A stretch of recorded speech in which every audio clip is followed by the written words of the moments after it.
बढ़ते आगे, खबर अब भोपाल से मिल रही है, जहां पूर्व मंत्री पीसी शर्मा का बड़ा बयान सामने आया। बीजेपी की सरकार जाना तय है। उन्होंने कहा कि मंत्रिमंडल का विस्तार होगा तो बीजेपी के अंदर विद्रोह होगा। तो पूर्व मंत्री पीसी शर्मा का बड़ा बयान, मंत्रिमंडल का विस्तार होगा तो बीजेपी के अंदर विद्रोह होगा। बीजेपी की सरकार जाना तय है। निश्चित तौर पर बदले की भावना से तो हो रहा है, जितने भी स्टेप्स हैं सब बदले की भावना से हो रहे हैं। लेकिन ये सरकारी कर्मचारी और अधिकारी भी समझ लें और सरकार भी समझ लें, ये सरकार 2-3 महीने से ज़्यादा की है नहीं। जब भी चुनाव होंगे इस सरकार को जाना है। चलिए, ज्यादा चर्चा की और हम रुक करेंगे। अब्बास हाफिज जी हमारे साथ कांग्रेस प्रवक्ता जुड़ चुके हैं, साथ ही रजनीश अग्रवाल जी हमारे साथ बीजेपी की तरफ से जुड़ चुके हैं। आप दोनों मेहमानों का बहुत बहुत स्वागत है। सबसे पहले रजनीश जी, आपके पास आना चाहूंगी। लगातार सरकार गिराने की बात कांग्रेस कहती हुई आ रही है, हम देख रहे हैं। एक बार फिर से पूर्व मंत्री पीसी शर्मा ने कहा कि सरकार गिरेगी, बीजेपी में अंतर विरोध है, अंतरकलह है। देखिए, मुझे लगता है कि जो पूर्व मंत्री का बयान आप लोग दिखा रहे हैं, बता रहे हैं, डींगे मारने इनकी पुरानी आदत है। इनकी गंभीरता इनके बयानों में रहती नहीं है। कई बार मंत्री रहते हुए कांग्रेस के नेतृत्व ने इनके बयान को नकारा है। इसलिए इनके बयान पर इतने तवज्जो दिए जाने की जरूरत नहीं है। 2-3 महीना में सरकार कट जाएगी, ऐसा हो जाएगा, हमारे विधायक संपर्क में इतने हैं, फलाना है, ढिमका है। अरे सरकार चली गई कांग्रेस की, ये डींगे मारते रहे। तो इनके बयानों को आप गंभीरता से लीजिए, हम गंभीरता से नहीं लेते, क्योंकि ये कोरी सफा चट्ट मजाक है जिसका कोई महत्व नहीं है। आपको गंभीरता है तो आप बिल्कुल गंभीरता से चर्चा करिए। इनके बयान पर कोई बड़ा बयान नहीं है रजनीश जी, लेकिन आपको नहीं लगता पार्टी को भी अब एक चीज पे गंभीरता से विचार करना चाहिए? जिस तरीके से हमने कल देखा, बदनावर में 300 कार्यकर्ता जो थे वो कांग्रेस में शामिल। भारतीय जनता पार्टी को विचार क्या करना है, भारतीय जनता पार्टी को पता है। आपके सुझाव के लिए धन्यवाद। और ऐसे मजाक के बयान बड़े बयान नहीं होते, ये मजाक है जो सुबह से करना शुरू करते हैं ये, क्योंकि इनका कोई औचित्य नहीं है। मैंने कहा ना कि डींगे मारने इनकी पुराना शकल रहा है।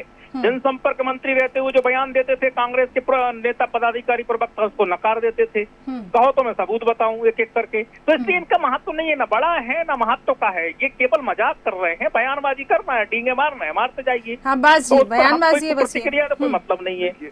देखिए करिश्मा जी, सबसे पहले तो हमारे रजनीश जी बहुत ही अच्छे सभ्य प्रवक्ता रहे हैं हमेशा से। जिस तरह से उन्होंने अभी बातचीत करी आपसे, मैं क्षमा मांग चाहता हूँ आपसे उनकी तरफ से, और वो धैर्य अपना ना खोएं, ये मेरी कामना भी है आगे। देखिए, बयान क्या है, कितना है, कैसा है, सब जानते हैं।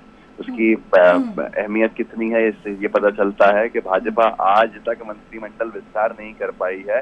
जब से सरकार बनाई है तब से 5 मंत्री, 1 महीना तो बिना मंत्रिमंडल के रह गए। ये इनके बस की नहीं थी कि कोरोना संकट काल में कोई स्वास्थ्य मंत्री और गृह मंत्री भी दे देते। शुरू में 1-1.5 महीना ऐसे निकाल दिया, पूरा प्रदेश में त्राहिमाम की स्थिति बन गई। 5 मंत्री मुट्ठी भर बनाए, उसके बाद इनके बस की नहीं थी कि ये पूरा मंत्रिमंडल दे दें मध्य प्रदेश को, क्योंकि इनकी अंतरकला, अंतरगुटबाजी जो है वो खुल के सामने आ जाएगी। अब सिंधिया गुट और इनके खुद के 3-4 गुट जो हैं उनमें समन्वय नहीं बैठता है, तो मंत्रिमंडल की चर्चाएं होती हैं कि अब बनेगा तब बनेगा। पीसी शर्मा जी ने बहुत सही बात कही।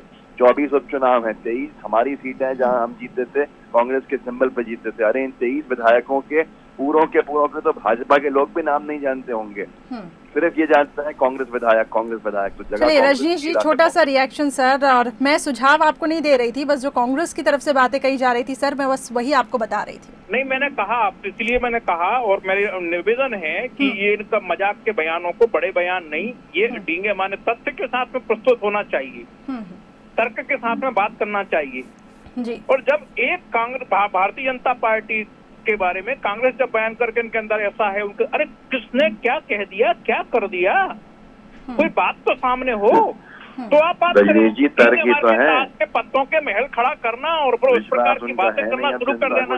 इसलिए कांग्रेस के दरअसल पूर्व मंत्री भी सब फैलाए हुए हैं। रजनीश जी, अब्बास जी कुछ बात रख रहे हैं, आप तर्क मांग रहे थे, अब्बास जी कुछ बात रख रहे हैं। जी अब्बास जी, 24 में से 23 मेरे तो उत्तर मांगा था, मैंने दे दिया। मेरे तो मना कर देते कि आप उत्तर देना बंद कर दीजिए, दूसरी बात तो मैं नहीं देता उत्तर। रजनीश जी एक बार सुन लेते हैं, फिर मैं आपके पास बढ़ते जा रहे हैं और लोग परेशान हैं इनसे। इनकी सरकार को टाटा बाय बाय कहना चाहते हैं, आगे सुनना नहीं चाहते। उस चीज को जनता ने चुना नहीं था, अपने साम दाम दंड भेद के दम पे जनता के आदेश के खिलाफ होकर गए सत्ता के अंदर। जनता बताए कि इनको तर्क तो बहुत सारे हैं। अब ये छोटा लगता है बयान, मजाकिया लगता है, तो ऐसे फिर ठीक है, भाजपा समझ ले, फिर भाजपा किस ख्यालों में समझ सकते हैं। चलिए रजनीश जी, बस मैं आखिरी आपसे बस रिएक्शन लेना चाहूंगी, इसके बाद मैं इसको खत्म करती हूँ। नहीं, मेरा केवल कहना इतना है, बिल्कुल आरोप लगाइए, विपक्ष का आरोप लगाने का वो तो काम है, आप पे ही आरोप लगा रहे हैं लेकिन ना कि आप अब कैसे मैं कैसी बातें करते हैं बिल्कुल आप। आरोप लगाया मैं बिल्कुल आरोप लगाया, उसमें कोई चौंकने वाली बात नहीं है, चौंकाने वाली बात नहीं है। पर एक बात बहुत स्पष्ट है कि तथ्यों के साथ, तर्कों के साथ, अगर आपके पास तथ्य नहीं है तो कम से कम तर्क तो दे सकते हैं। अब ऐसा हो जाएगा, अब ऐसा होने वाला है, अब ये कर देंगे, अब वो कर देंगे, ये सुनते सुनते समय बीत गया साहब। ये 2020 का मध्य प्रदेश है, लोगों के सामने जब बात करें तो मुझे लगता है कि उसके बात का कहीं ना कहीं कुछ जस्टिफिकेशन होना चाहिए। चलिए, अगर हमने इस पर ज्यादा चाहिए। चर्चा की तो बहुत सर ये नहीं डिबेट किया आगे हो, खिंच वो जाएगी, कह रहे लेकिन हैं कि समय की कमी है। बहुत बहुत शुक्रिया आप दोनों का हमारे साथ जुड़ने के लिए। तो भोपाल से ये खबर, जहां पूर्व मंत्री पीसी शर्मा का ये बयान कि बीजेपी की सरकार जाना तय है। हालांकि बीजेपी ने कहा कि ये सिर्फ एक बयानबाजी है, मजाक किया जा रहा है, और इसको लेकर कई तरीके से जो कांग्रेस मंत्रिमंडल को लेकर बात उठा रही है कि बीजेपी के अंदर अंतर कलह है, अंतर विरोध है। बीजेपी ने उसे खारिज कर दिया, कहा कि कुछ भी ऐसा असंतोष नहीं है।